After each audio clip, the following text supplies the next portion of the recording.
Hello, hello, bienvenue à notre leçon du jeudi, 8e semaine. Nous sommes en train de parler de Discipula, partie 2. Et aujourd'hui, il est question du Bartimée, cet aveugle qui va clamer, qui va crier pour pouvoir recevoir cette bénédiction, cette guérison de la part de Jésus. Je voudrais t'inviter à s'inscrire à nos newsletters, à s'inscrire dans tout ce qu'on fait à travers notre communauté sur WhatsApp. Si jamais tu demandes une prière, sache que nous avons une équipe qui peut intercéder pour toi. Et si tu as besoin de la nourriture spirituelle, nous pouvons aussi t'aider. Il faut juste visiter publicationadventiste.com si tu es en Europe pour trouver toutes nos publications. Ou bien si tu es en dehors de l'Europe, safelis.com pour que tu puisses donc accéder à nos matériaux et surtout avoir des livraisons gratuites chez vous à partir de certains montants qui sont indiqués sur les sites internet. Ok ? Sans hésitation, passons à la leçon d'aujourd'hui.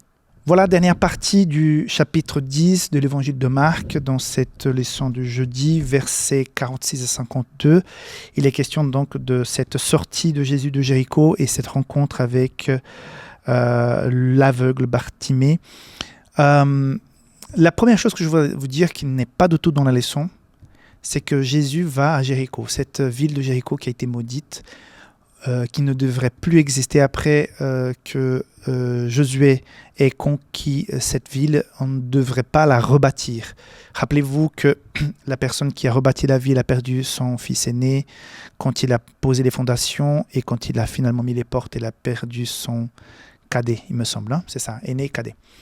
Donc c'est une ville qui ne devrait pas exister. Dieu a dit qu'il ne fallait pas la reconstruire. Et malgré tout, la dureté du cœur de l'homme va la rebâtir, la reconstruire. Et à quelque part, Jésus, dans son ministère, aurait dû éviter cette ville. Mais c'est finalement, ils ont désobéi, ils ont payé le prix. Mais qu'actuellement, au moment où Jésus passe, il y a des gens sincères qui vivent là-bas. Jésus, encore une fois, dans un acte de miséricorde, va vers Jéricho, cette ville qui ne devrait pas exister. Mais bon, voilà, un petit aparté concernant à cela. On voit que cette leçon de cette semaine commence avec un aveugle et finit avec cet aveugle Bartimée qui est un peu plus connu. Donc, c'est une leçon cette semaine pour qu'on puisse voir autrement le service. Non, pardon, ça a commencé avec la leçon de la semaine dernière. Hein. Donc, ces 2 semaines commencent et finissent avec des guérisons des aveugles pour qu'on puisse peut-être voir autrement le service, le discipulat. Okay ? Par rapport à ce qui se passe ici, on doit relever le courage de Bartimée, de crier, de ne pas se gêner. Souvent, les gens ne font pas des choses, n'osent pas parce qu'ils sont gênés. Ah, j'étais gêné. Je suis un peu gêné. Et parfois, on passe à côté de certaines choses. Et parfois, la plupart du temps, je ne suis pas gêné. Mais dans certaines occasions, je me sens aussi un peu gêné. Et je n'ose pas. Et parfois, on passe à côté de certaines choses qui pourraient être une bénédiction. Et on ne le fait pas, on ne le vit pas parce qu'on est gêné. Cet homme, il est aveugle, il est désespéré. La vie d'un aveugle à cette époque, c'était horrible, horrible, horrible. Et là, il est pas du tout gêné, il est à la foi, il crie, les gens lui disent de se taire et tout. Finalement, Jésus dit, rapproche-toi. Et cette question, mais quelle question un peu redondante. L'aveugle crie, veut venir vers lui, et Jésus lui dit, mais que veux-tu que je te fasse, hein? Que veux-tu que je te fasse? Exactement, c'est cette phrase. Et il répond, Rabboni, que je recouvre la vue.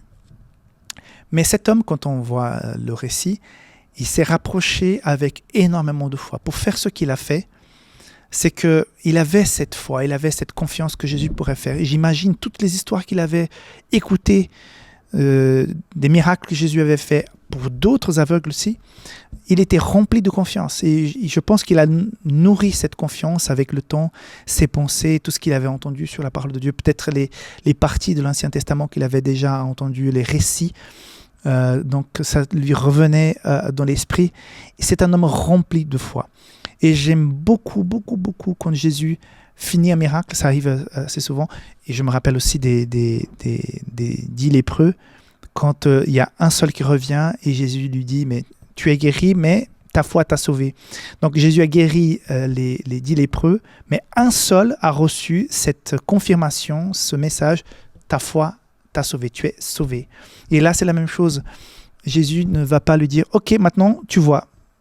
Est-ce que tu vois? Tu peux me voir? On fait un test ?» Jésus dit « Va, ta foi t'a sauvé. » Donc, non seulement cet homme va voir la guérison physique, mais il reçoit la certitude du salut. Si jamais il ne s'éloigne pas, s'il garde sa décision, s'il garde ses convictions, Jésus est en train de lui annoncer « Si tu suis ce chemin, tu es sauvé. Si tu t'es décidé pour moi et si tu gardes cette décision, tu es sauvé. » Donc c'est impactant de voir comment une foi sincère, encore une fois, quelqu'un qui n'est pas dans le confort, quelqu'un qui n'est pas dans le confort, qui est dans le besoin et qui dans le besoin rencontre le Christ. Comme quoi les chemins de Dieu pour rencontrer les gens, la façon comme les gens vont rencontrer Dieu dans leur vie, chacun c'est une histoire, mais on voit que souvent c'est quand on est dans le besoin, dans le fond du puits, qu'on est plus à même de dire « Seigneur, j'ai besoin, je constate que j'ai vraiment un vide en moi et que j'ai besoin de toi. » Donc cette cécité a ouvert les yeux et a ouvert les portes du salut à cet homme.